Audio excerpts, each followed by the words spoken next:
Morning, Steve Free in Chicago with the morning grain comments. Overnight soybean prices are unchanged. Corn and wheat's up. Wheat's up, I think, in part because of talk about lower Russian crops again.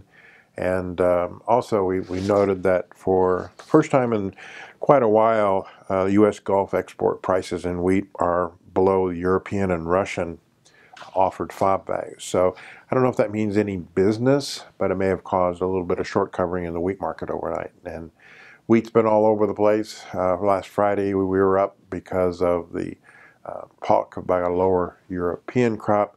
And then yesterday we were down because it sounded like some people were discounting that. But now if Russia and Europe's crops are smaller, that could provide some support in the marketplace. We close early today at noon. We are closed tomorrow for the holiday, and we don't start trading until Thursday morning. So it gives everybody, including the trading machines, a little bit of a rest. Outside markets, still kind of watching some of the issues as far as trade wars are concerned. Today, the dollar is lower, and most commodities in the stock market are higher. So it's one of those on again, off again things, depending upon what happens. The President of the United States mentioned that it's unfair practices in the WTO again this morning. He also expressed confidence in his moves as far as trade action is concerned. And it looks like without any last-minute negotiations, on Friday the U.S. will impose tariffs on China. And China will also retaliate against the United States, especially on soybeans. And that continues to be a negative factor in the marketplace. USDA yesterday reported that 17% of the corn crop is silking, 58% of the spring wheat crop is heading, 51% of the winter wheat crop is harvested. The U.S. Corn crop conditions fell 1% to 76% good to excellent.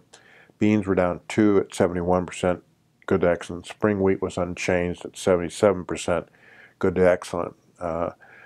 I think the fall in the ratings was due to regional dryness and recent heat. And there's a lot of debate right now, especially where the temperatures have been the hottest, in that you really need to get temperatures below, let's say, 75, 72 degrees at night, or the corn crop is going to be stressed. And we've seen some locations, especially southern Indiana, in which temperatures are in the low 80s at nighttime. And so some people feel that the corn yield may not do quite as good as what it looks like from the road, but we won't know that until harvest. But we are seeing some talk of people backing down from the U.S. corn yield of 180, which could offer some support into the corn market.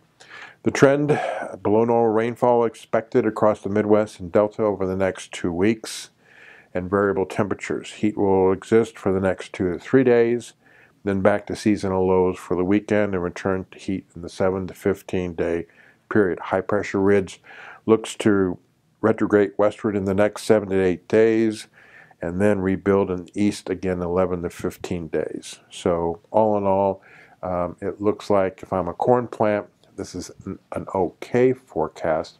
For the soybean plants, especially in the northwest part where they've had too much rain, this is probably a welcome thing as far as bringing precip down and temperatures also closer to normal. We'll have to see when the ridge rebuilds how much that affects crop ratings, how much that affects final yields, and how it affects price. Again, the number one thing that the market is concerned about is trade sanctions, tariffs, and trade wars. Number two, we have to watch the weather. And then number three, long term, we just have to figure out what kind of supply and demand we have. And USDA did say in their July supply and demand report they are going to make adjustments on demand if these tariffs are imposed. As always, these are my thoughts and not those of ADM or ADM Investor Services. Have a safe and profitable trading day.